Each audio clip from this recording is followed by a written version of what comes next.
Councillors, 30 seconds.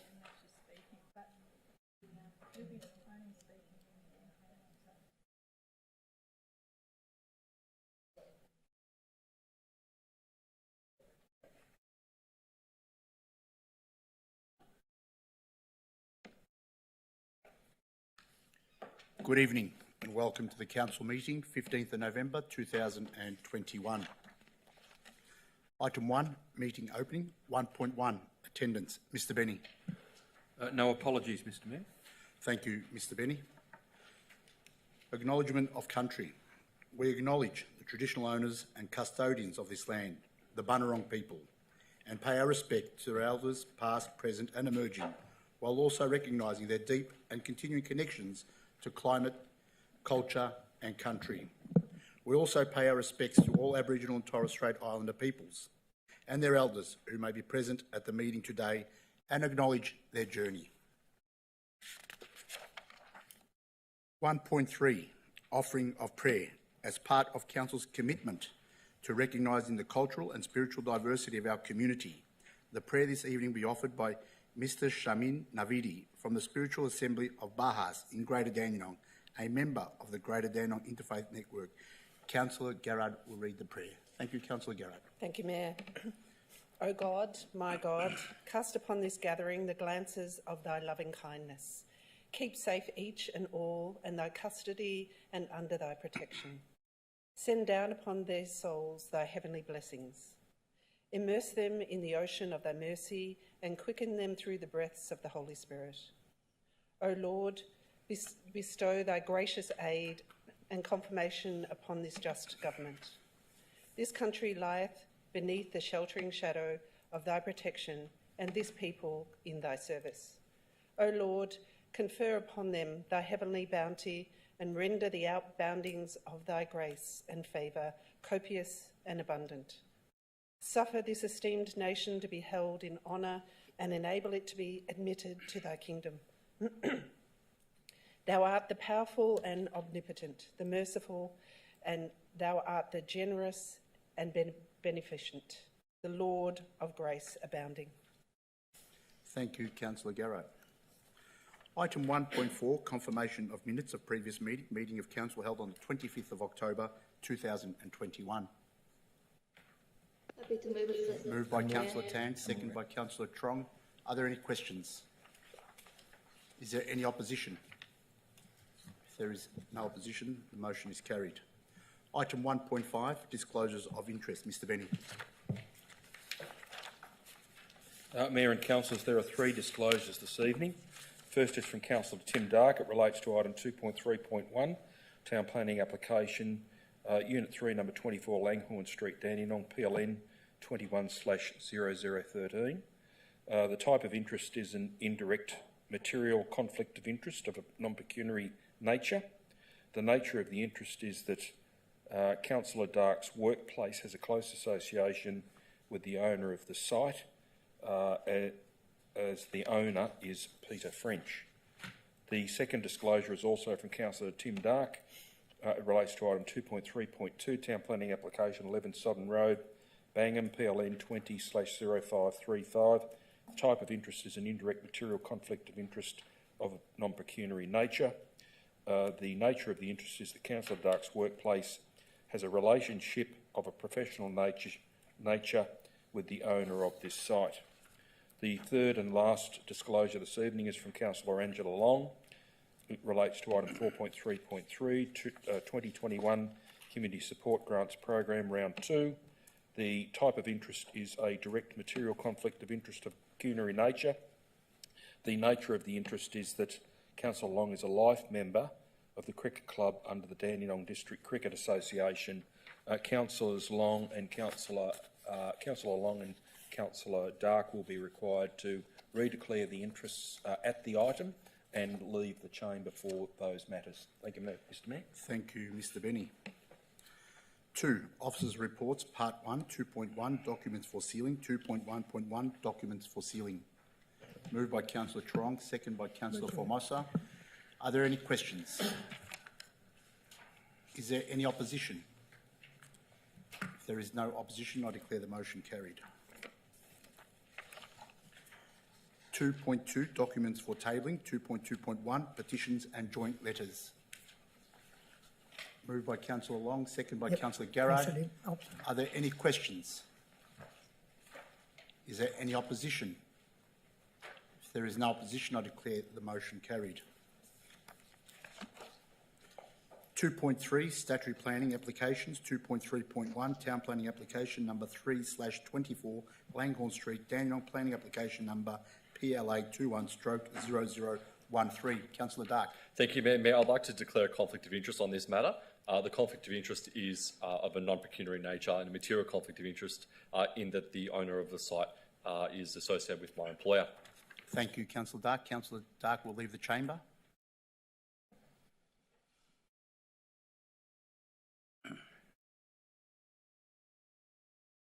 Councillors, I'll draw your attention again. 2.3, statutory planning applications. 2.3.1, town planning application number 3/24, Langhorne Street, Dandenong, planning application number PLA 21/0013.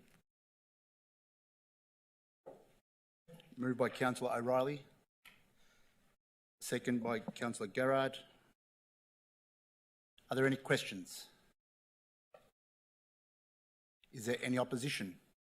Councillor Milkovich in opposition. Councillor Milkovich in opposition. Councillor O'Reilly.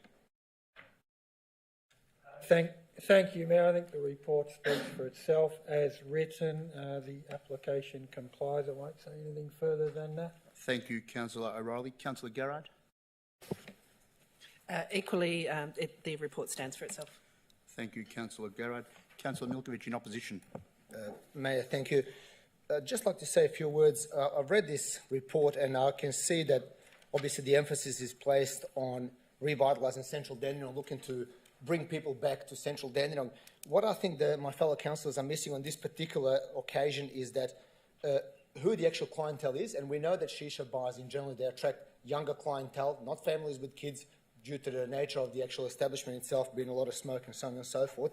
Now, I'm all in favour of revitalising Central Dandenong. However, when we have places that are primarily occupied or used by younger males, and then we're talking alcohol is added on top of it, now we know all sorts of problems that actually can arise and will arise from the use of alcohol in Central Dandenong, or it can be. Police is overwhelmingly busy. Now, I would argue that we probably do not need another place that serves alcohol to young teenagers or young adolescents in the centre of Dandenong. We've got a couple of shisha lounges around.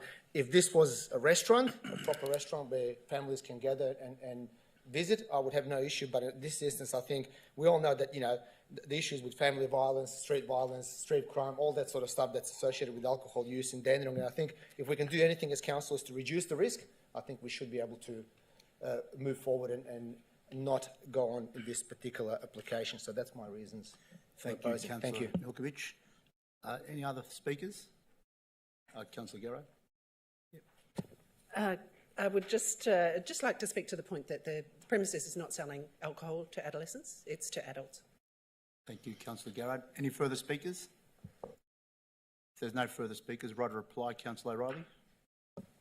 Thank you, Mayor. Acknowledge Councillor Milkovich's intentions and objections to the application. However, our role as a council is to assess the planning application on its merits and not try to implement social policy ad hoc.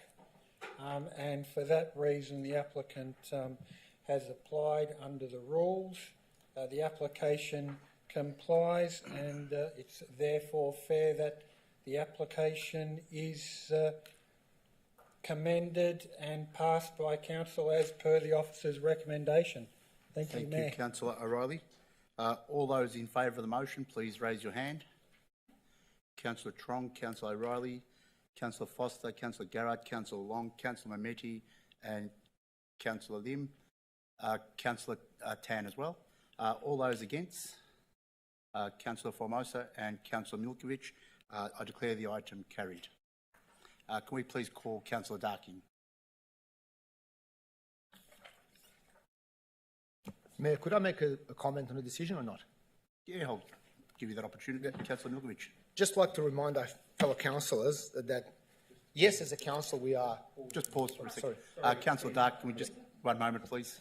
Sorry about I that. do appreciate comments from Councillor O'Reilly when he said that we shouldn't look at influence social issues instead of Great Dandenong. However, may I remind you that it's only a couple of months ago we have knocked back a clean-cut forthright application for a rooming house in Langhorne Street based on those same fears that the other councillors have. So just as a bit of a reminder that yes, while the application was clean-cut, there was a conscience vote and against that sort of stuff that exactly I'm talking about regarding the alcohol being served. Not to adolescents, I do apologise. However, 18 years of age might make you legal to drink, or 21. However, it does not make you responsible enough. And a lot of these people walk the streets of Dandenong that you can see on a daily basis.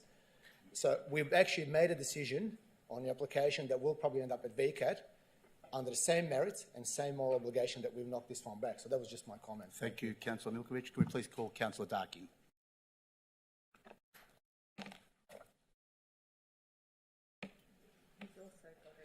I know.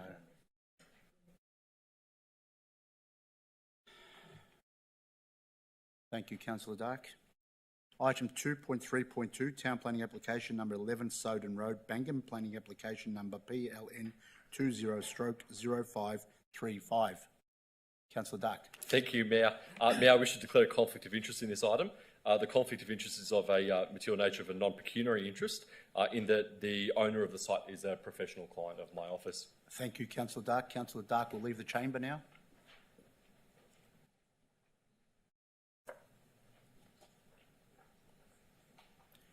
Councillors, 2.3.2, Town Planning Application Number 11, Soden Road, Bangam, Planning Application Number PLN 20/0535.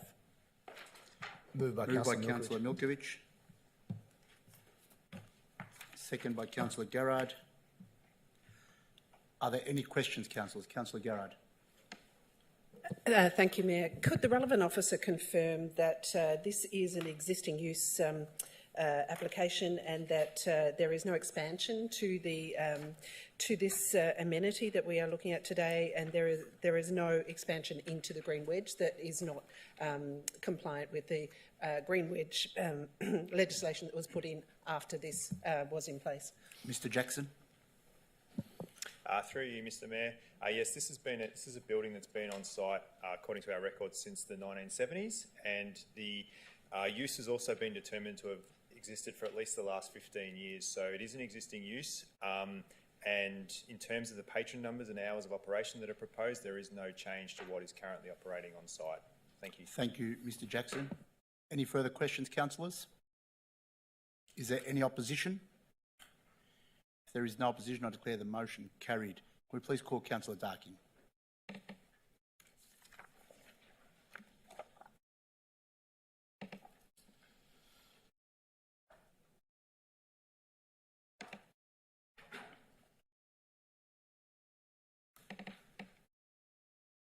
Thank you, Councillor Dark. 2.3.3, Town Planning Application Number 9, Parsons Avenue, Springvale, Planning Application Number PLN 21/0167. Moved by Councillor O'Reilly. Second by Councillor Dark. Are there any questions, councillors? Any other question, Mayor? Councillor Tan. Thank you, Mayor. Just to the relevant officer, could you please advise, so with these 4 dwellings, how many bedrooms for each dwelling? Because it's not stated in the report. Thanks. Mr. Jackson. Through you, Mr. Mayor. Three of the dwellings have 2 bedrooms and 1 has 3 bedrooms. Thank you. Thank you, Mr. Jackson. Any further questions, Councillor Tan? No, thank you. Thank you, Councillor Tan. Any further questions, councillors? Is there any opposition? If there is no opposition, I declare the motion carried. Councillor O'Reilly. Thank you, Mayor. This application did receive objections, and made sure that I read this report extra carefully, as the application is for a property in Springvale North Ward, from which I am elected. One of the objectors contacted me, and I spoke to them on the phone over the weekend and listened to them restate their objections, which were primarily that the structure of, or the grouping of the units towards the back felt that they were clustered inappropriately, and also the overshadowing effects, given that the objector was at an adjoining property that would be most affected by overshadowing. I explained to the objector that under the planning scheme, council can only control these things so much, and that it would have little chance of succeeding in VCAT if council did refuse it. And I think the objector appreciated the time that I took to explain that. I think their objections still remain, but it's always important that objectors understand that council has, in some aspects of planning applications, council has a limited amount that it can adjust things. So that's all I had to say. Thank you, Mayor. Thank you, Councillor O'Reilly. Move on to item 3, question time public. Mr Benny. The first question this evening is from Louisa Willoughby of Springvale. I haven't seen a copy of the minutes of a Springvale Community Hub committee meeting tabled in the minutes of a council meeting for months. Is there a reason why? And also, could past minutes of meetings be put on the council website in a central place? Mr Fiddler could respond. Mr Fiddler. Thank you, Mayor, and thank you, Louisa, for your question. Council has a significant number of advisory groups and committees, and minutes for the current financial year for these are available on Council's website under the Council Meetings section, as they are reported to and provided at Council meetings. Minutes from previous financial years are also available on request to Council's Governance Department, and we're also working with the Springvale Community Hub group to get updates regularly put on the website. Thank you, Mayor. Thank you, Mr Fiddler. Mr Benny. The next question is also from Louisa Willoughby of Springvale. Last year, Greater Dandenong Council did a library feasibility study, the results or outcomes of which have never been released. When will the results of this specific feasibility study be released? And if not, why not? Mr Fiddler. Mr Fiddler. Thank you, Mayor, and thank you, Louisa. In 2020, Council engaged specialist consultants to conduct a study to assess library service and facility needs for the municipality. The recommendations from this internal report are being utilised to inform the new library strategy, which is due for public exhibition in early 2022. Thank you. Thank you, Mr Fiddler. Mr Benny. The next question is from Elizabeth Grasso of Keysborough. Why isn't the Dandenong Community Hub entrance being built around the old, very large gum tree on the Clough Street side, like what was done with the Springvale Community Hub, so this valuable tree is protected? Mr Fiddler. Mr Fiddler. Thank you, Mayor. Thank you, Elizabeth, for your question. Plans do not typically address detailed site constraints at this stage of the design process, but are intended to provide proof of concept for council consideration prior to progressing to detailed design. Site constraints such as remnant and important trees are and will be addressed in the detailed design process which will commence in 2022. Thank you. Thank you, Mr Fiddler. Mr Benny. Next question is from Tina Congus of Dandenong. What are the next steps and timeframes from here with the Dandenong Community Hub now that the first design consultation is over? Mr Fiddler. Mr Fiddler. Thank you, Mayor, and thank you, Tina, for your question. The project page on Council's website outlines the key project timeframes and is updated regularly. The draft concept design and business case will be presented to Council for their review in December of this year and then considered for endorsement at a subsequent Council meeting. In 2022, the detailed design stage will commence with the appointment of an architect who will establish dates for further rounds of consultation and engagement with the community through the detailed design process. Once finalised, these new dates will be added to the project timelines on Council's website. Thank you. Thank you, Mr Fiddler. Mr Benny. This question is from Claire Alvarez of Dandenong. How many submissions were received by Council regarding consultations about the proposed Dandenong Community Hub? Mr Fiddler. Mr Fiddler. Thank you, Mayor, and thank you, Claire, for your question.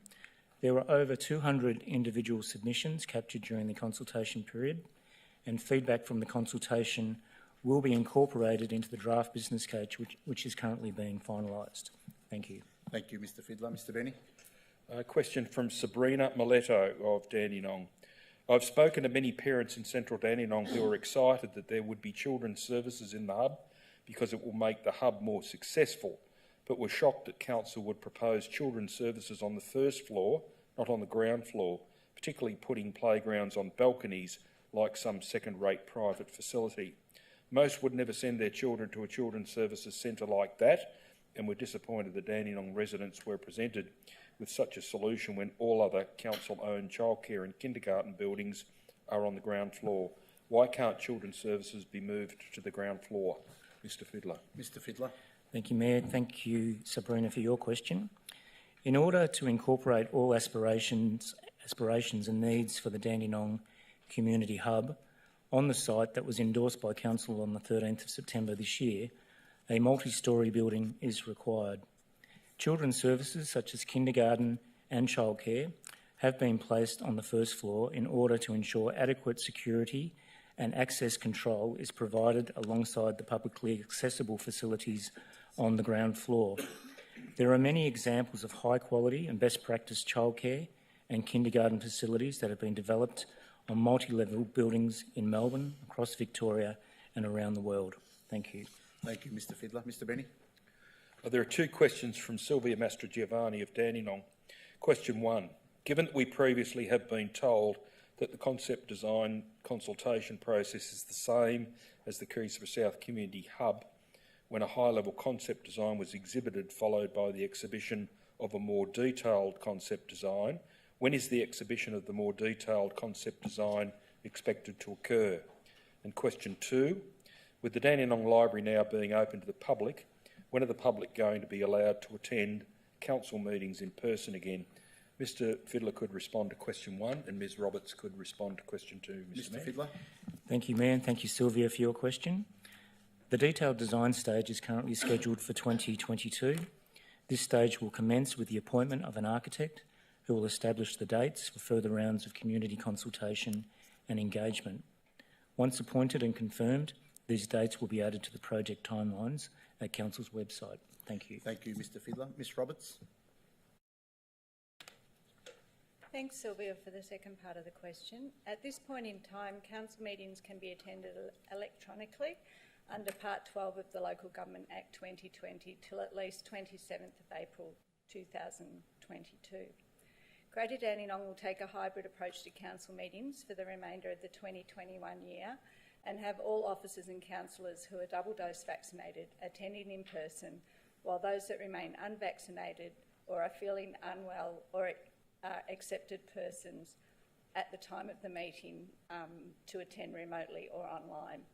To ensure the safety of councillors, staff and members of the public, Council intends to keep all council meetings closed to the public for the remainder of 2021 and will consider a suitable process for reopening council meetings to the public in the new year.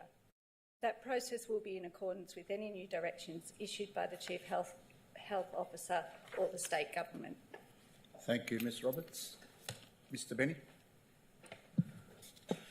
The next question is from Mark Osborne of Dandenong.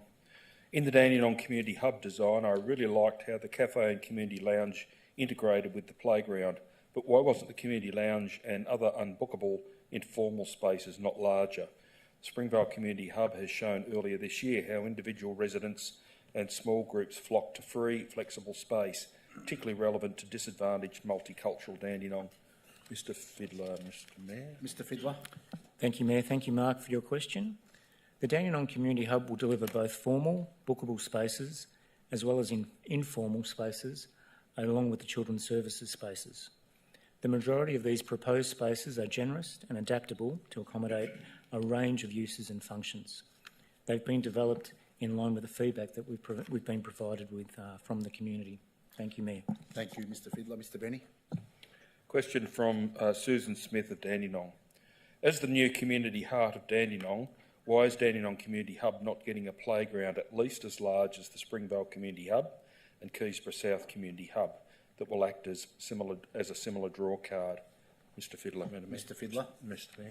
Thank you, Mayor. Thank you, Susan, for your question. The playground that's listed in the draft concept plans for the Dandenong Community Hub is designed, along with many other community features, for the site that was endorsed by Council on the 13th of September this year. Further development of the playground and opportunities for community feedback will occur as detailed design is undertaken throughout 2022. Thank you. Thank you, Mr Fiddler. Mr Benny. This question is from Don Bakari of Keysborough. Good evening. Now that the bus stops are in place on Chapel Road, will there be a school crossing near the bus stop opposite Cirrus College? If not, why not? And if so, thank you for looking out for the safety of the children and families using... and if so, thank you for looking out for the safety of the children and families using this particular bus stop. Mr Chinquagrana, Mr Mayor. Chinquagrana. Thank you, Mr Mayor. School crossings can only be installed at locations which meet warrants that are set by the Victorian State Government, and these require a minimum of students crossing the road at that particular point. At the moment, Cirrus College does not meet those warrants for a crossing of Chapel Road, but we will continue to monitor the site, particularly when the new bus service is in operation, and then determine whether a school crossing can be installed, depending on the amount of use of that bus service. Thank you, Mr Chinquagrana. Mr Benny. Next question is also from Don Bakari of Keysborough. The Villiers Road extension has already been neglected by high grass on the sides of the road and rubbish being dumped.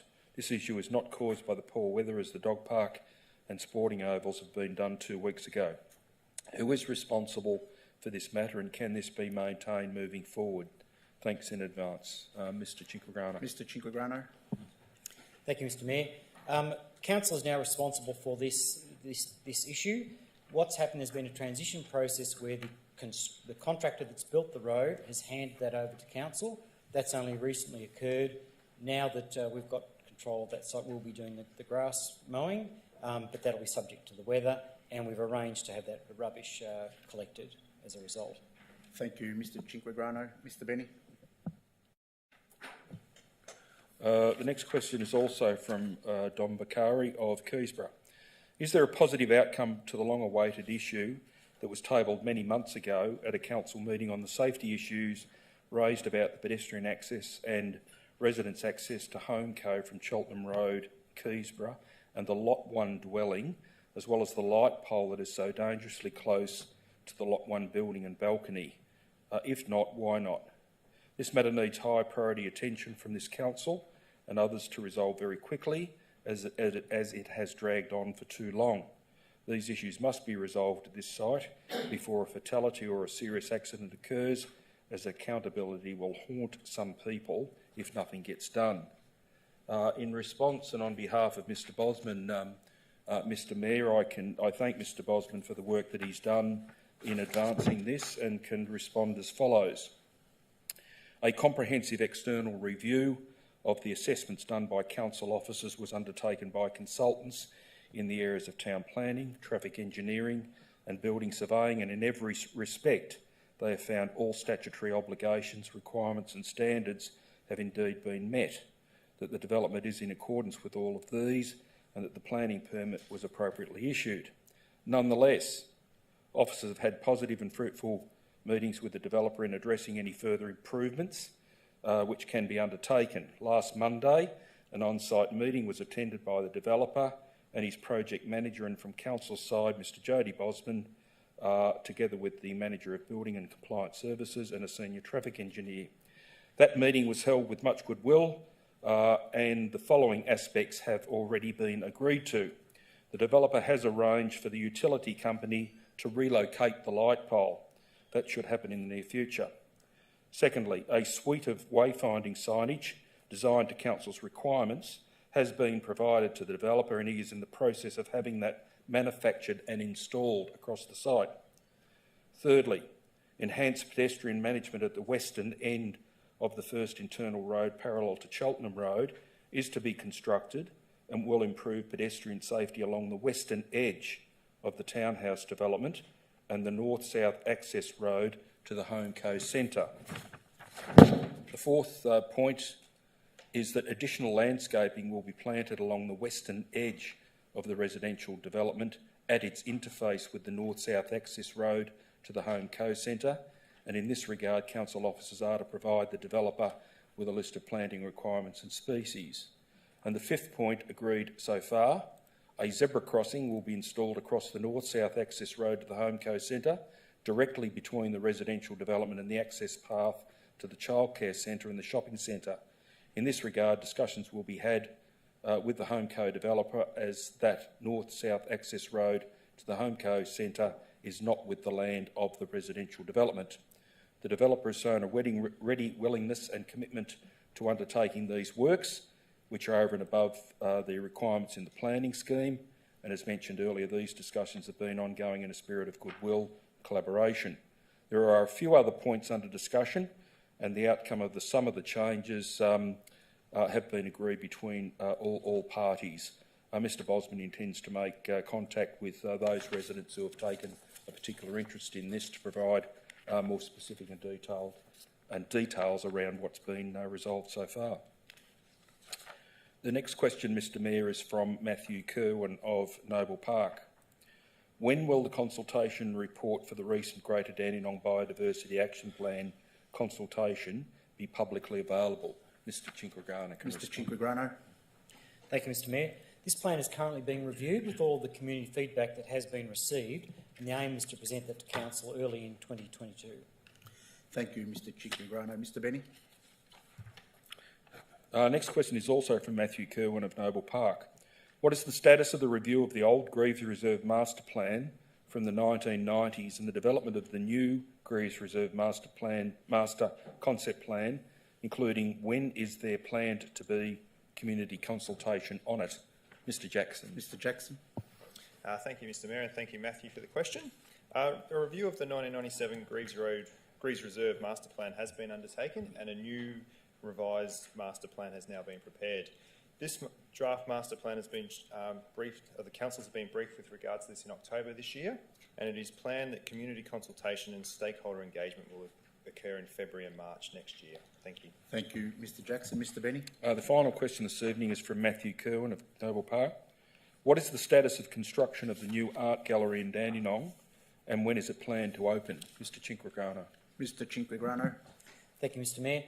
With the easing of the current COVID restrictions, the contractor is now back on site and has recommenced work, but the delays mean that we're unlikely to be complete until June 2022. Thank you, Mr Cinquegrana, and thank you, Mr Benny. Councillors, we'll move on to item 4, Officers' Reports, Part 2, 4.1, Contract 4.1.1, Contract 2122/07, Frederick Wachter Reserve Construction of a District Playground Stage 1. Move, Mayor. Moved by Councillor Dark, second by Councillor Milkovich. Are there any questions? Is there any opposition? Question, Councillor Tan. Thank you, Mayor. Just regarding to the financial implications on page 162, stick to the relevant officer because the amount of funding is different to the amount on the report or on the recommendation summary. Could you please clarify? So that's page 162, Ms Hanson. Correct, yeah. Ms Hanson. Thank you, Mayor, but I think I'll have to refer this one to the Acting Director of Engineering. Thank you, Ms Hanson. Mr Cinquegrana. Yeah, thank you, Mr Mayor. What we've done, we've allowed a contingency amount in case of there are any unforeseen factors that come into the construction of the playground. So the playground we expected to be delivered for the budget. If through some inadvertent situation it goes over slightly, we can fund it from the program because we're expecting savings from other playgrounds in that overall program. So we anticipate to be able to build it within budget. Thank you, Mr Cinquegrana. Councillor Tan, any further questions? No, thank you. Thank you, Councillor Tan. Any further questions, councillors? Is there any opposition? If there is no opposition, I declare the item carried. Councillor Dark. Thank you, Mayor, and thank you to my colleagues for supporting this item. This is an item as a part of the Frederick Wachter Master Plan, which has been designed over the last few years. There was an additional lump of sum in the budget that had just passed in the current budget we operate in to start off in the works on the playground. The playground on site, for those who have been there and those who are watching via webcasters, certainly getting older and ageing as it does. And a lot of the feedback that had been coming back to me was that a lot of the residents of the Keysborough ward and the Noble Park ward who use that would often commute down to the Keysborough South ward to the new estates to access newer, more fancier, high-level playgrounds. And that was a big reason why we've started this master plan. This is the first stage of the 3 rounds of upgrades to this reserve and this playground. And the first stage has to do with upgrades of shade sails, provision for additional play equipment, social group play structures, and some nature play areas as well. And as it starts to happen, we should start to see some very, very exciting things come to life. So hopefully works begin shortly and finish quickly. Thank you, Councillor Dark. 4.1.2, contract number 2122/06, Ross Reserve synthetic soccer pitch. Moved by Councillor O'Reilly. Seconded. Second by Councillor Formosa. Are there any questions? Is there any opposition? If there is no opposition, I declare the motion carried.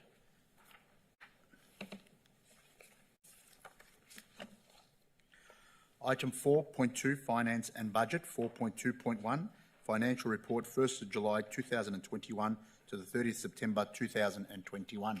Moved by Councillor Garrard, second by Councillor Lim. Are there any questions? Is there any opposition? If there is no opposition, I declare the motion carried.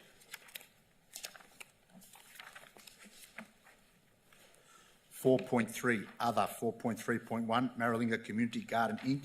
Request for rate rebate under a lease. Moved by Councillor Garrard, second by Councillor Foster. Are there any questions? Is there any opposition? If there is no opposition, I declare the motion carried.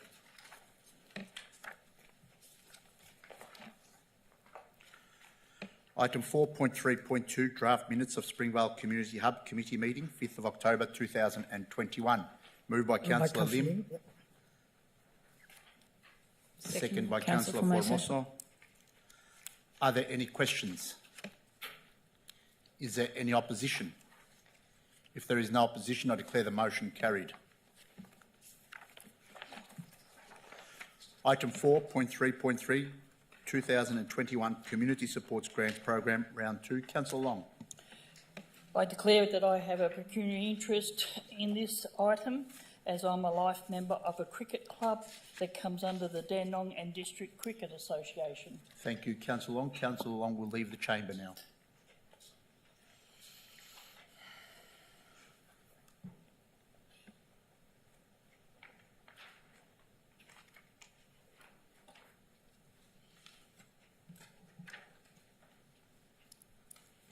(4.3.3) 2021 Community Supports Grants Program, Round 2, moved by Councillor Formosa, second by Councillor Foster.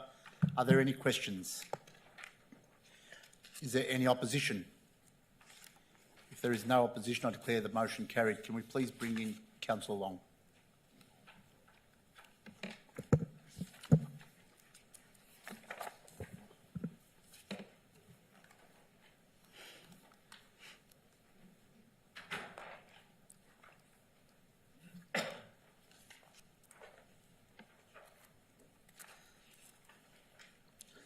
Thank you, Councillor Long. 4.3.4, New Art Gallery name. Moved by Councillor Garrard, second by Councillor Foster. Are there any questions? Is there any opposition? If there is no opposition, I declare the motion carried.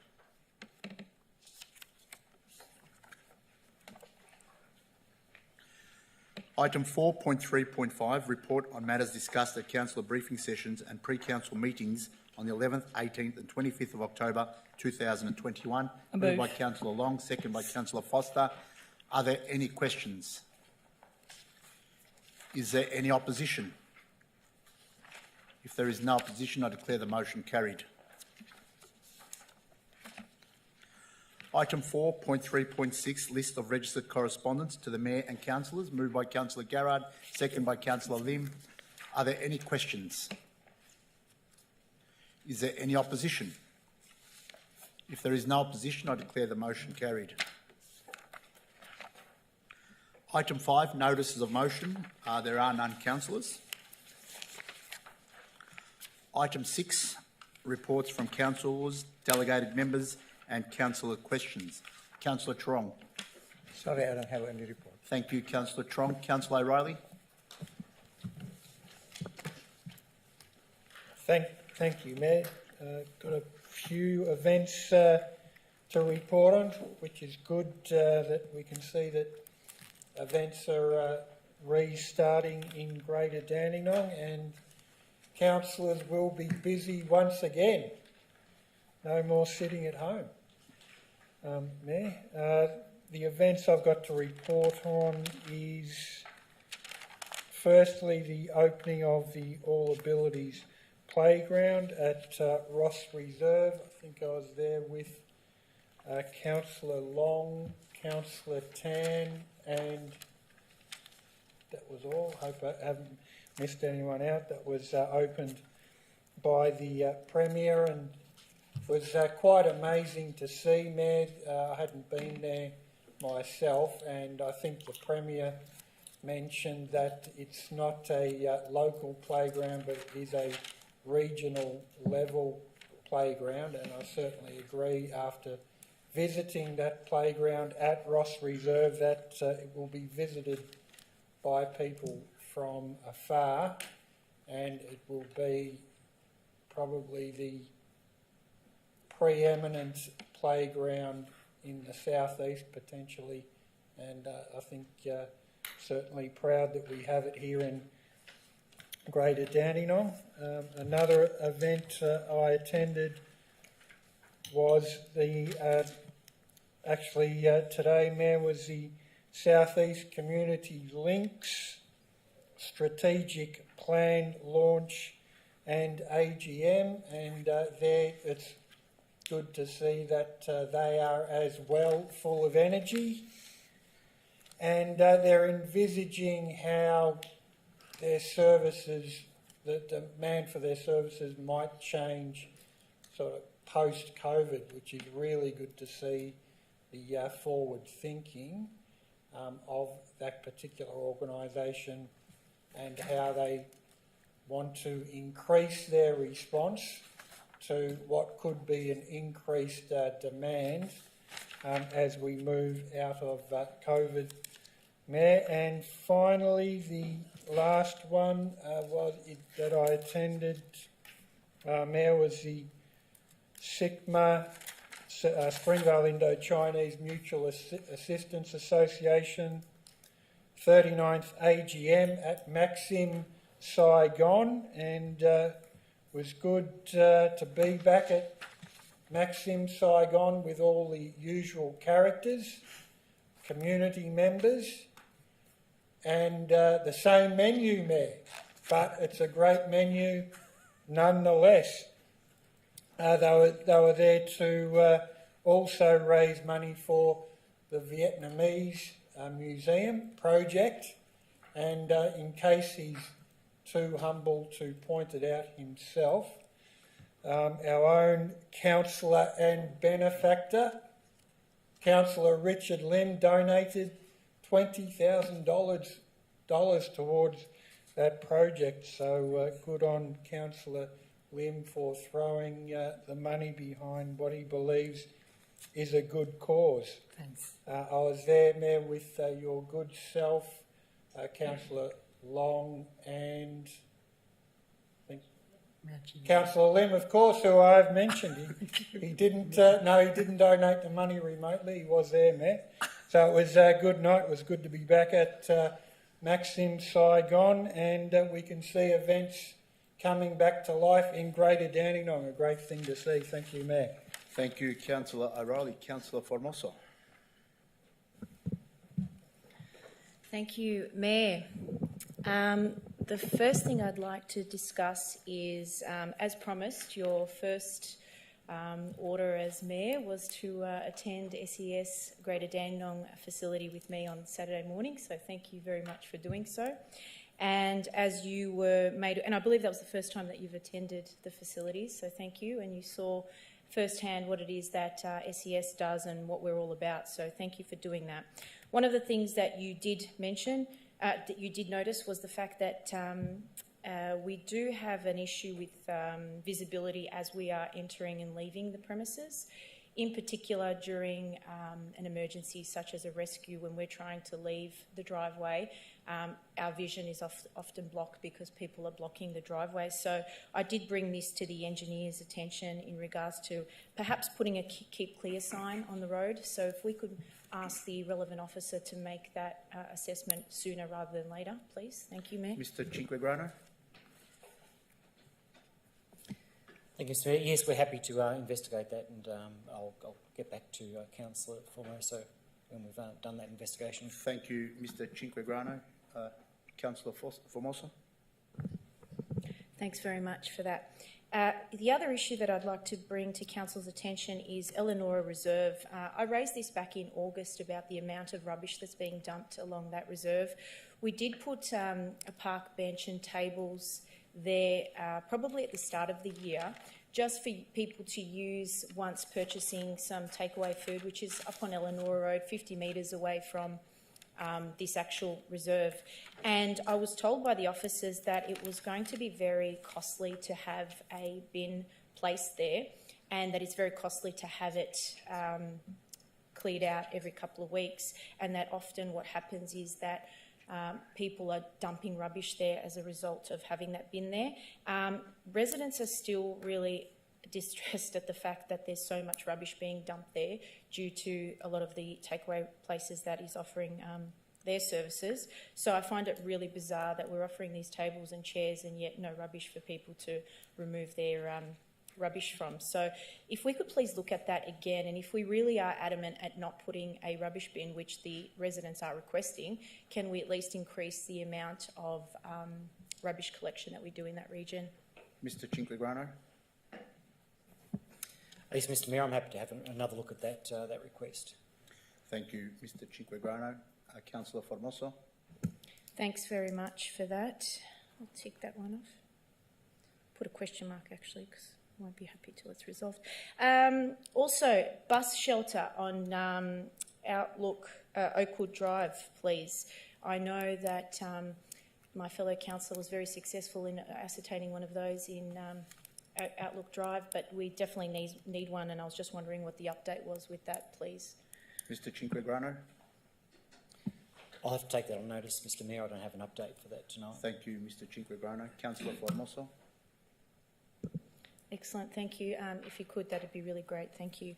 Another issue that I'm having, and this is actually not with council, this is with South East Water. We have a major leak in Tudor Crescent, Noble Park North, that I probably noticed a few months ago, to be fair, and I actually thought that it was part of the current works that we're doing not far from that location, a bit up the road, and then I realised that there is a substantial amount of water that's been leaking, so I put in a merit request with South East Water on the 6th of November, and they assured me that this would be assessed within 72 hours. Sure enough, I've driven past again today and noticed that there is still a major leak there, so if we could follow up with South East Water, please, and get them to get their act together, that would be much appreciated. Mr Cinquegrano. Yes, Mr Mayor, we're happy to follow up with South East Water and see where the progress is on that request. Thank you, Mr Cinquegrano. Councillor Formoso. Thank you, Mayor. And the final matter I'd like to discuss is another issue that I raised quite a few weeks ago regarding the illegal parking in Camilla Avenue, particularly a boat that's been there for God knows how long, and I see that it's still there. So I was just wondering if the appropriate officers can please go and check that area, and Mayor, you were also with me on Saturday when we witnessed what was happening with cars parked on the side of the white line, which they're absolutely not supposed to be doing. And it's an ongoing issue that the residents are constantly raising, so I'd really like that to be addressed, please. Mr Jackson. Through you, Mr Mayor, I believe officers have been down there, but I'll ensure that they go down there again in the next few days to review the situation. Thank you. Thank you, Mr Jackson. And also with the light lines, Mr Cinquegrano, if we can put some no standing signs, because I witnessed to myself the white lines. You're not allowed to park where the white line is on an intersection. Mr Cinquegrano. Yes, Mr Mayor, I'm happy to have our traffic engineers have a look at that and check those dimensions and distances from the intersection. Thank you, Mr Cinquegrano. Councillor Formosa. Thank you for that, gentlemen. Yes, really necessary, particularly that 4 new townhouses are going to be built at that intersection any month now, so we definitely need to address that issue as soon as possible. That's all from me. Thank you very much. Thank you, Councillor Formosa. Councillor Foster.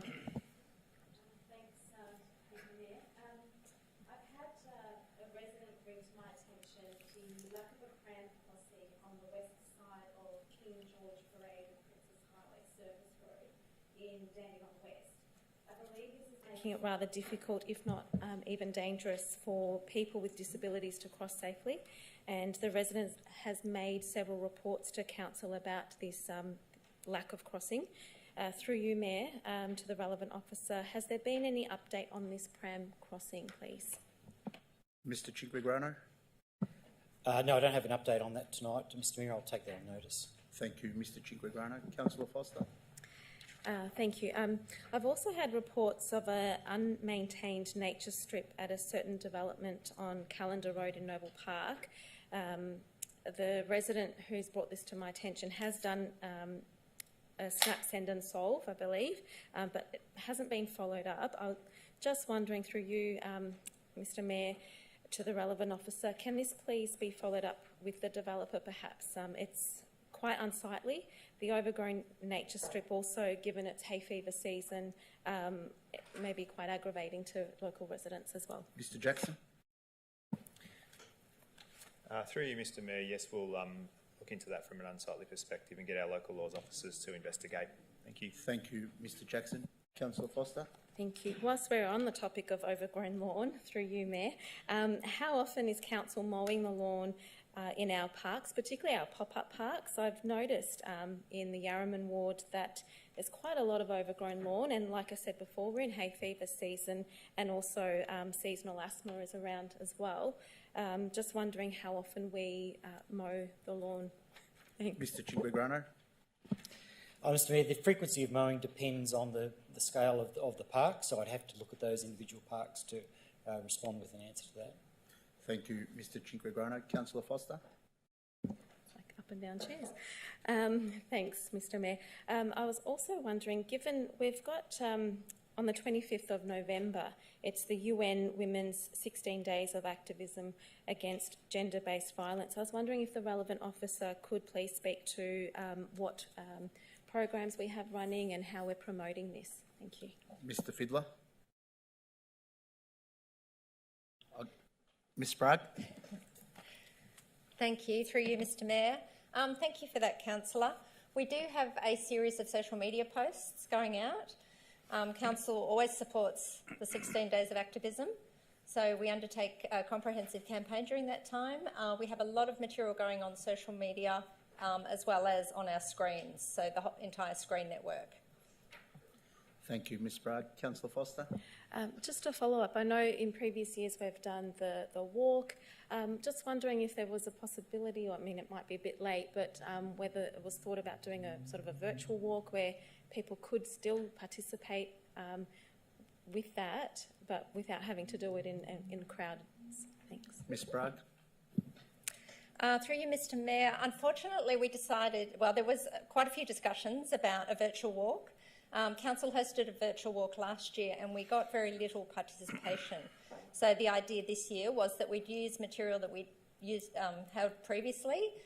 We'd compile the social media posts and the video content and put that out. But certainly we do take the issue very seriously and we want the community to recognise such a significant event. So we will be pushing it out far and wide and through the local media as well. Thank you, Ms Sprague. Councillor Foster. Yeah, I look forward to seeing it on social media and promoting it myself, and that's all. Thank you. Thank you, Councillor Foster. Councillor Garrard. Thank you, Mr Mayor. My first question to the, through you, Mayor, to the relevant officer is when will the Dandenong Hub business case be finalised and when will councillors be informed? Mr Fiddler. Thank you, Mayor. Thank you, Councillor Garrard, for the question. Council is scheduled to be briefed on the 6th of December. The draft business case and revised draft concept designs are currently being finalised and we'll provide those to all councillors prior to this meeting. Thank you. Thank you, Mr Fiddler. Councillor Garrett. Thank you, Mr Mayor. Through you to the relevant officer, we're seeing more frequent severe storm and weather events due to climate change. The recent strong wind event choked up many of the large drains, as you know, in the city of Greater Dandenong with debris and resulted in a large number of trees and branches down. This caused subsequent flooding and risks to the public. Does the council have surge capacity for clean-up after large storm events to ensure public safety and the decrease of flooding events? If not, is the council considering the need for this? Mr Cinquegrano. Thank you, Mr Mayor. Yes, council does have a surge capacity to deal with these extreme events. We're structured to operate on the basis of holding our surge capacity to respond appropriately to a whole range of calls for service demands. The structure has existed for a long time and serves council well. Other examples of surges such as this include peak seasonal demands such as grass growth, which we've heard about, pavement patching, as well as our storm peaks. So council resources its base level on the, if you like, on the expected and predicted operational demands, but draws on a number of tactics to address peaks when we have them. In the recent storm example, some of these activities include the pre-planning phase. So all of our inspectors and some of our works team have been put on standby and we're ready to assist the call-out officers as demand grew over the weekend. We've also engaged in redeployment of staff across business units. For example, our grass cutting crews are trained in chainsaw use, and they can easily switch over from grass cutting to clearing down trees.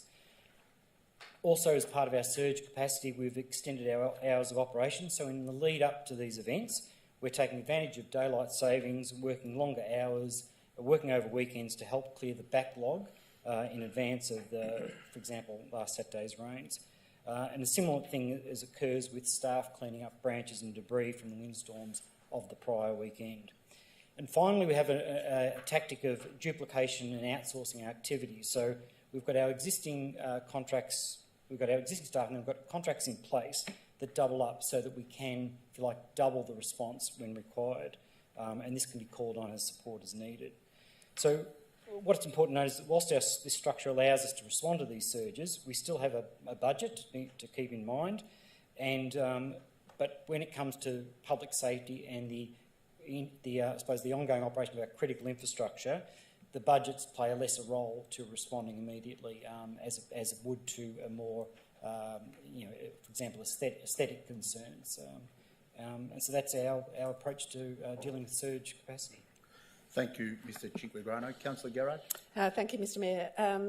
Through you, Mr Mayor, residents in Keysborough South are concerned about large trucks with drivers under instruction entering Keysborough South during times when there's a larger number of children walking to school and potentially creating a dangerous environment. They're concerned about the risks this may cause to residents. Has the council provided permits for these trucks to enter the Keysborough South side streets, which are relatively narrow? And will the council write to this company and ask them to find an alternate route during these times? Mr Cinquegrano. Thank you, Mr Mayor. Council's not provided any permits for travel through the residential streets of Keysborough South. It's only very large vehicles such as B-doubles and cranes that require permits to access most of the roads in Victoria. So driving the trucks in the area is not necessarily illegal. However, Council's traffic engineers will be in contact with the driving school in question and will ask them to consider using alternate areas, particularly during the periods that have been described. Thank you, Mr Cinquegrano. Councillor Garrard. Thank you, Mr Mayor. My next question through you, Mr Mayor, is residents in Keysborough South crossing Perry Road on the zebra crossing near the Church Road roundabout state they are at risk from the continuous traffic not stopping to allow pedestrians across. Will the council review the safety of this crossing as soon as possible to ensure the safe passage of pedestrians across Perry Road? Mr Cinquegrano. Thank you, Mr Mayor. I appreciate having this issue brought to our attention. Our transport officers will investigate the situation and will look at options and prepare a response to this request. Thank you, Mr Cinquegrano. Councillor Garrard. Thank you, Mr Mayor. My final question is, without notice actually, will the council support and advocate for carbon reduction measures to be included in the National Construction Code? This will have a substantial impact in reducing the 20% of carbon emissions from housing and is in line with our climate emergency declaration strategy. Mr Jackson. Through you, Mr Mayor, yes, we are considering that currently at the moment, obviously in light of all the other work we're doing in regard to the planning scheme and improvements we can make to housing design through that process as well. So, yeah, we are considering and we'll come back to you with more details once we've completed that. Thank you, Mr Jackson. Councillor Garrard. That's all from me. Thank you, Councillor Garrard. Councillor Long. Thank you. These are some of the events I've attended since my last formal meeting. 26th of October, I attended an online 7 open forum, NAB and Annual Industrial Economic Update by guest speaker Gerard Burke, Senior Economist with the NAB. 29th of October, I attended an executive meeting online for Road Safe South East. 5th of November, I participated with the Premier of Victoria, the Honourable Daniel Andrews and Minister Ros Spence at the official opening of the All Abilities Playground and the turning of the first side of the synthetic soccer pitch at Ross Reserve Noble Park. The 7th of November, I attended the RSL Victoria annual remembrance service at the Springvale Wall Cemetery, where I laid a book. After the service, I retrieved the book and it will be donated to a local primary school. 8th of November, I unveiled a plaque with the Honourable Martin Bakula at the Springvale Community Hub. That afternoon, I attended an online meeting about the Indian Task Force meeting. In the evening, I chaired a meeting with Vic Police Inspector Peter Kroger, Greater Dandenong Local Area Commander. 9th of November, I attended the official opening of the Orange Door in Lonsdale Street, Dandenong.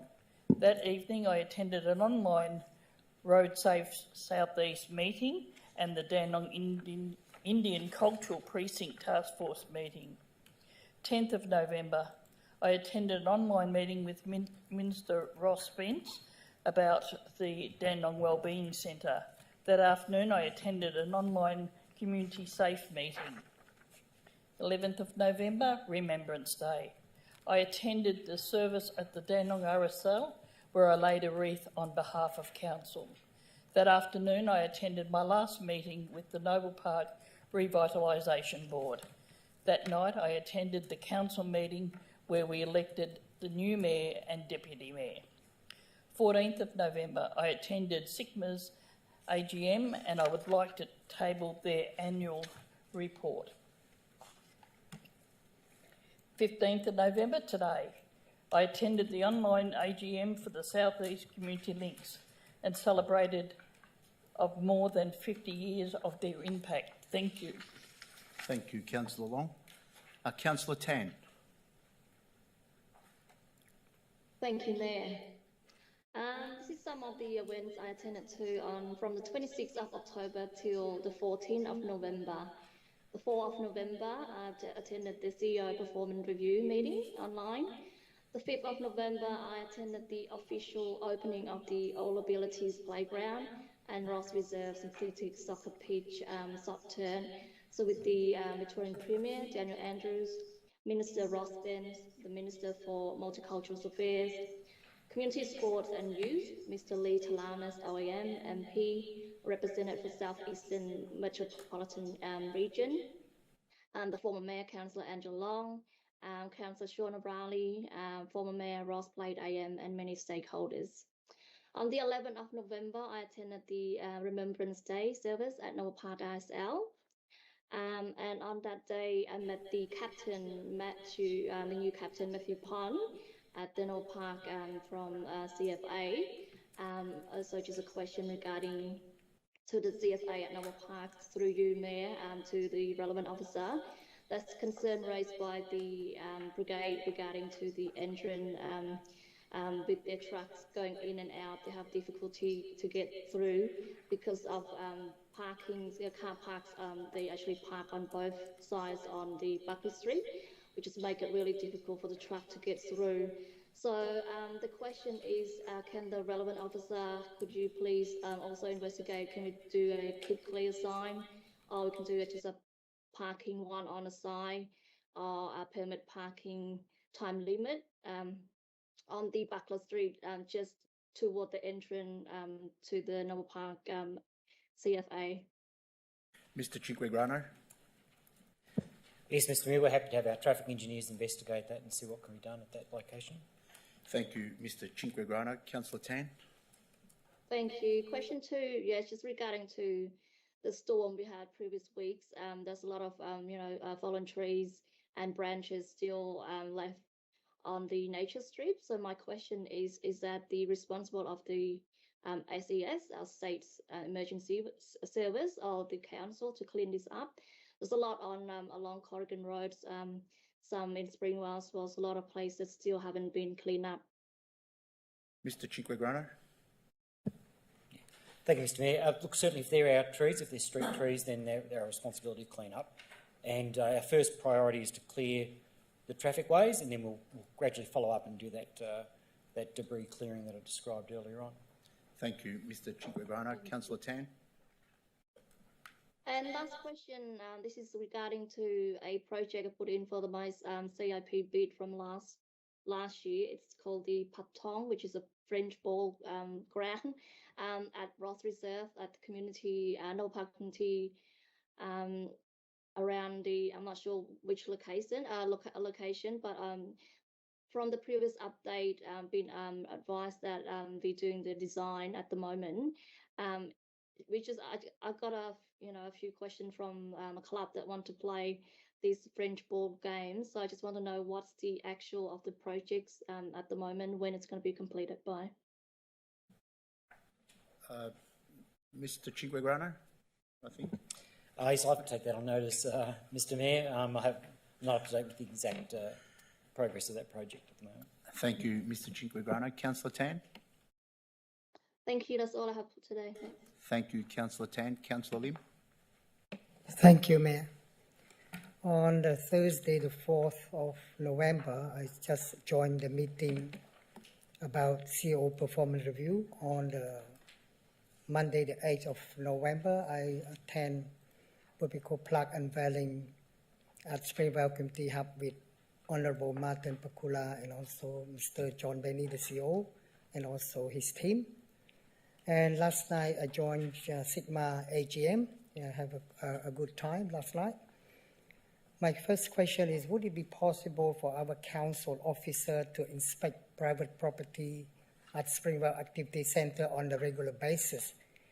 The reason I raised that issue because it's been going on for many, many months and seemed to be nothing happened, especially public or private toilets, and also especially the arcade we call Springvale Centre. That caused a lot of accident from time to time. A lot of people complain to me, and we keep pointing at body corporate, but now body corporate and some business owner point back to me, said that not body corporate, it means the council issue. That's probably been going on for nearly 12 months now. My point is, if we can inspect those places on the regular basis, we can sort of reinforce and also tell them that we want your shopping center to up to standard, to have a safe and secure environment for the visitor. And up to now, I try to communicate with body corporate of Springvale Centre and Golden Plaza Shopping Centre. They said, they keep saying that I'm going to look into it. And they promised me a few months ago they're going to renovate their toilet, but nothing happened. And their reason is because the lockdown. But this afternoon I had a good discussion with the manager of Springvale Shopping Centre.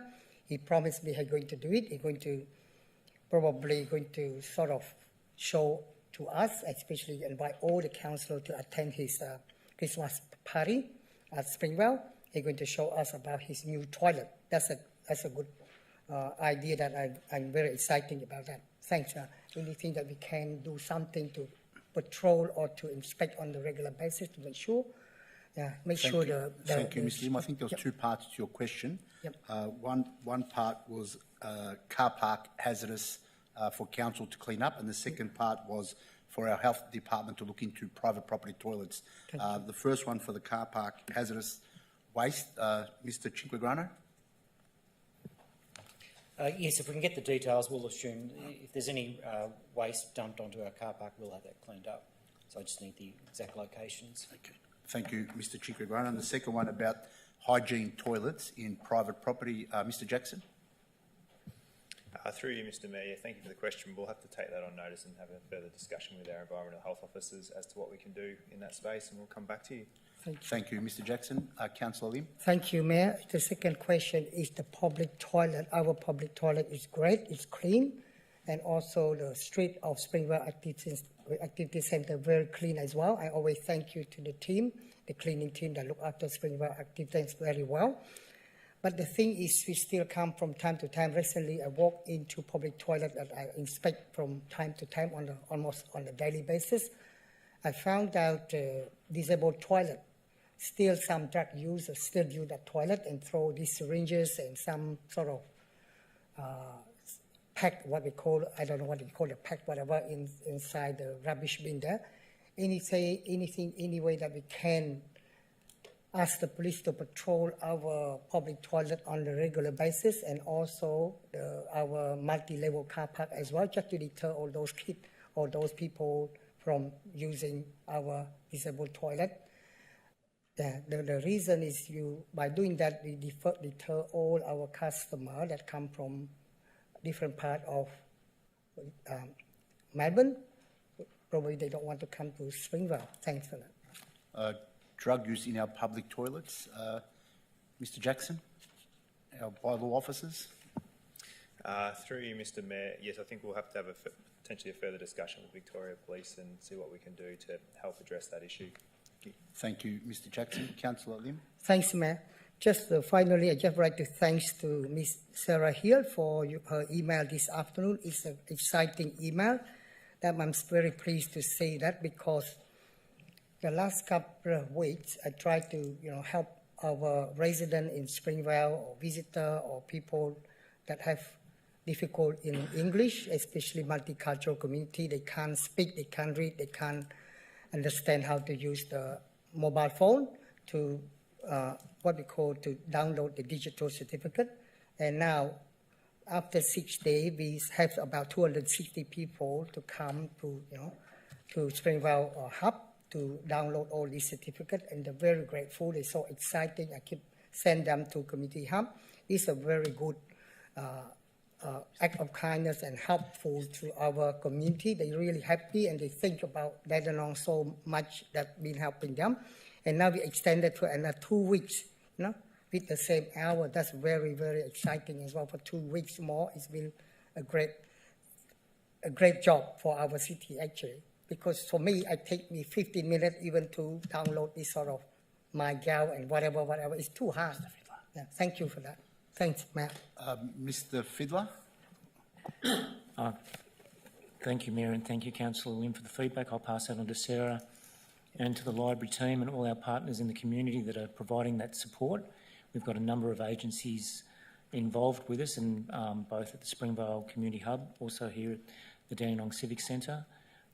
So it's great that so many people are making use of that service and getting that digital certificate on their phones or in documentation. Thank you. Thank you, Mr Fiddler. Thank you. Just finally, would it be possible for us to extend a bit longer than that after 2 weeks if still very high demand on that? My request is if we can extend further, even more helpful to all the disadvantaged community, actually. Thank you. Mr Fiddler. That's all for me. Thank you, Mayor. Thank you, Councillor. Yes, we can certainly look at that as long as we've got the demand and our partners are able to be involved. I'm sure that we're more than happy to provide that support and that concierge. Thank you. Thank you, Mayor. Mr That's Fiddler. all for me. Yeah. Councillor Lim, thank you. Councillor Milkovich. Thank you, Mr Mayor. I'll start off through you, Mr Mayor, to a question to relevant officers.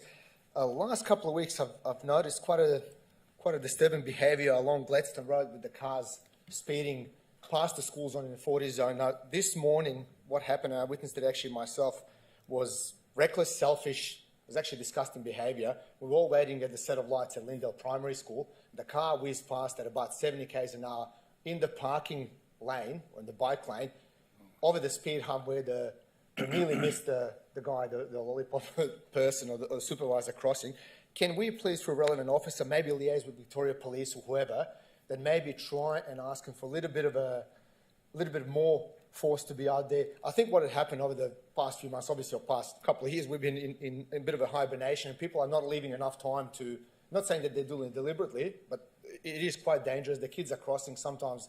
You know, this morning was just absolutely mayhem, and I could not believe it. People are tooting their horns, and the supervisor just standing there absolutely stunned at what had happened.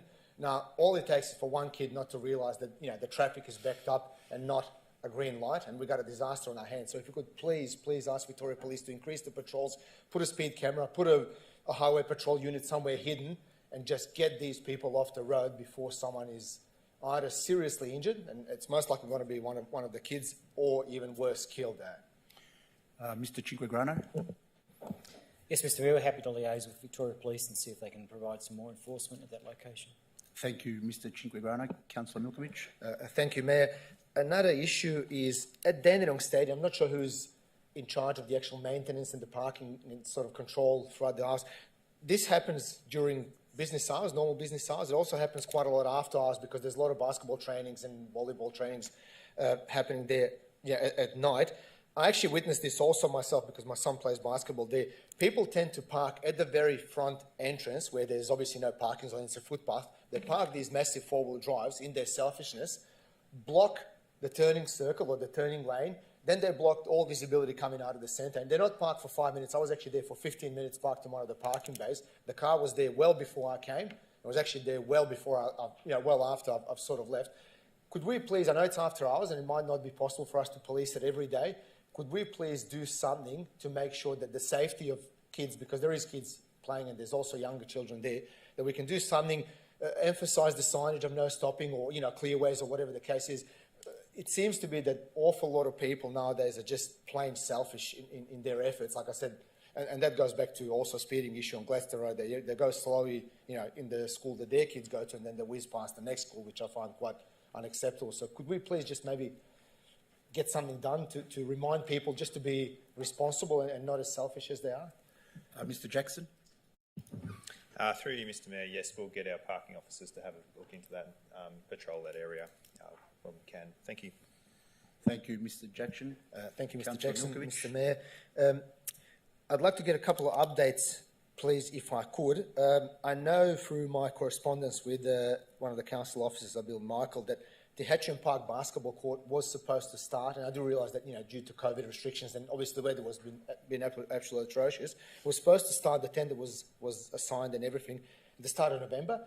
Could we just get an update, or could I get an update and the residents as to when it actually might happen? Because I think the deadline to have it done, the stage one before Christmas, is well and truly expired because of the weather and all the other restrictions. But is it possible to just get a little bit of update as to when possibly that might happen? Thank you. Mr. Cinquegrano. Yes, Mr Mayor, I'll follow that one up and find out exactly where that's at and discuss that with the contractor. Thank you, Mr. Cinquegrano.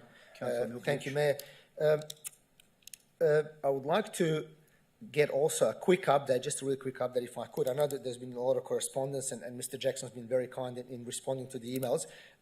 Where are we at with the rezoning of Cardinia Close and that surrounding part that was going to go from general residential to neighbourhood residential? Thank you. Mr. Jackson. Through you, Mr Mayor, yes, we've, in accordance with the council resolution a month or two ago, we've lodged a request for authorisation with the Minister for Planning, and we're still waiting for a response from that. We have followed up with them, and they say they are working through it, so hopefully we'll have that authorisation, hopefully in the next week or two. Thank you. Thank you, Mr. Jackson. Councillor Milkovich. Thank you, Mr Mayor. Also, could we get an update on as to what had happened with the boardwalk that was under the repair? It was fenced off at the Hatcham Park Lake, where the ducks where people look at ducks. There was one of the posts was marked with the pink thing, and I think there were some structural issues. Has that been resolved? Please, Mr. Cinquegrano. Anyone know? No, Mr Mayor, that is still have been fenced off, but I'll find out exactly what's happening with that, with the repairs there. Thank you, Mr. Cinquegrano. Councillor Milkovich. Thank you, Mr Mayor. And lastly, I'd like to say a big thank you to council officers, to our local member, Gabrielle Williams, and also the Department of Transport for actually pulling up all the stops and getting this bus stop. And I know that Councillor Formosa has got the same issue in her ward on Oakwood Avenue. I hope that gets resolved quite quickly, because the residents are most grateful for the new bus stop at the Outlook Gardens Christian Retirement Village. They use it often, and it's actually been put to really good use. So I'd like to thank all the officers, everyone included in that, thank you for all your hard work. I would also like to thank officers for actually clearing out most of the debris, at least in my ward, particularly in Banks Reserve. We have big issues with I think the soil's a bit waterlogged and the trees, newly planted trees, keep falling over. They were actually very quick to respond. They've got them re-staked, re-established. So thank you very much for that. And also I would like to thank on behalf of residents for a quick response for a council crew that actually came and cleared out all the stormwater pits on Excel Drive.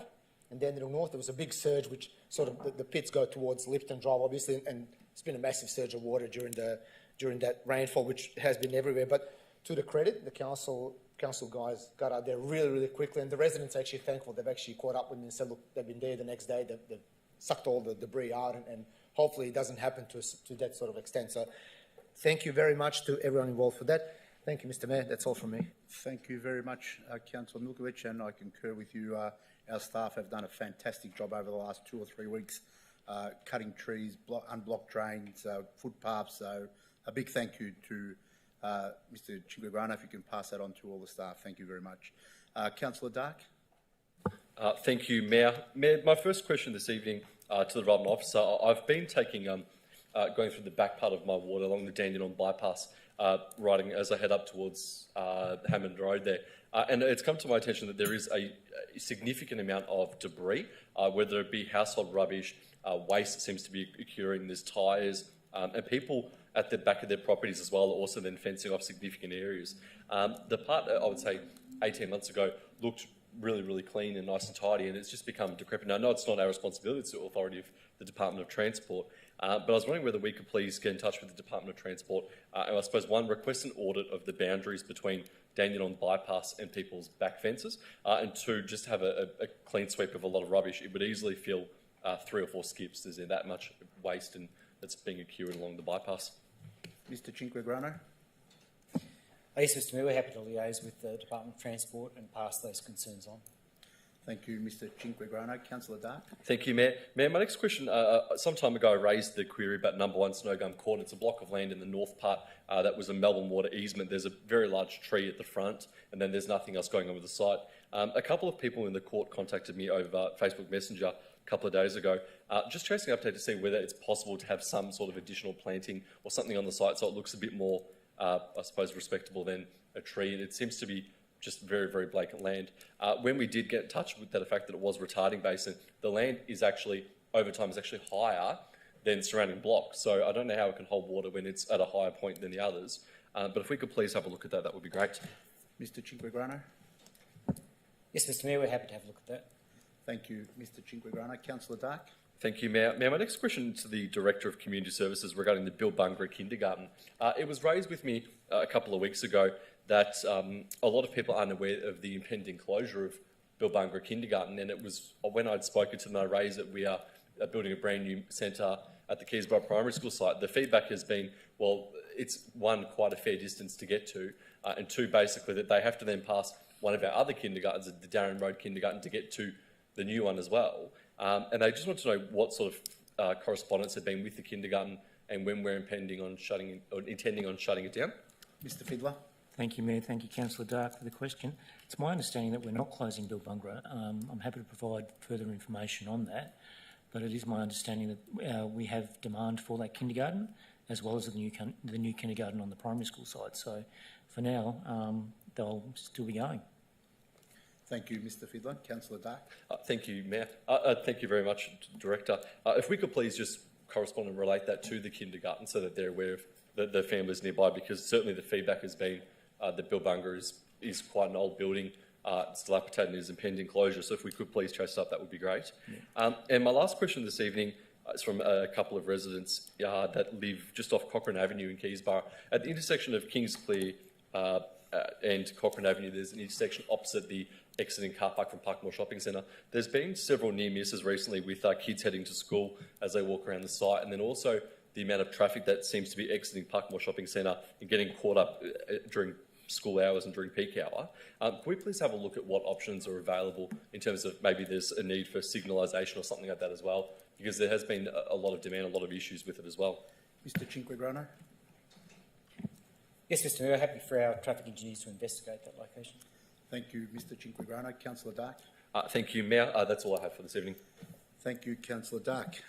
Councillors, it was good to be out on the weekend meeting our constituents. I attended the SES on Saturday morning to have a look at their facilities and also thank them for the great work they've done in our city over the last 2 or 3 weeks. We've had this unusual weather pattern and there's been storms, there's been wind, and there's been so much work, and we thank them. They've actually been out over nearly 680 visits already this year, so they're going to try. They're going to get to about 1,000 by the end of the year. So, on behalf of the council, I did thank them, and I did offer my assistance where I can, and we'll be working closely with the SES in the future. So I thank them. But as Councillor Milkovich touched, you know, it's been a very difficult 2 to 3 weeks, and our council staff have been out and about, whether it be night time, daytime, morning time, whether it be Saturday, Sunday. They've had a huge workload, and we really thank them for what they've done for our community. And like Councillor Milkovich, many residents have called me and emailed me and thanked me to pass on that message as well. So it's been something that the council and the SES have been working together, and I think these community partnerships are what makes our community successful. So it was really good to be able to attend the SES on Saturday. And also, as other councillors mentioned, I went to visit SICMA, their 39th annual general meeting. It was held at Maxim, Saigon, and there was a couple of hundred people in there. And really, I'm always surprised by the Vietnamese community, especially Bihar, who is known to everybody in Dandenong, Greater Dandenong community.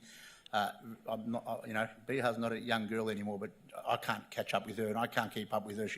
She's lightning, and I don't know where she gets all that energy, but it's driven for the community, and I thank Bihar and her committee for what they do for our community in Springvale. So that were the few of the functions I went over on the weekend, and I look forward to going to more functions and connecting with our community in the next couple of weeks.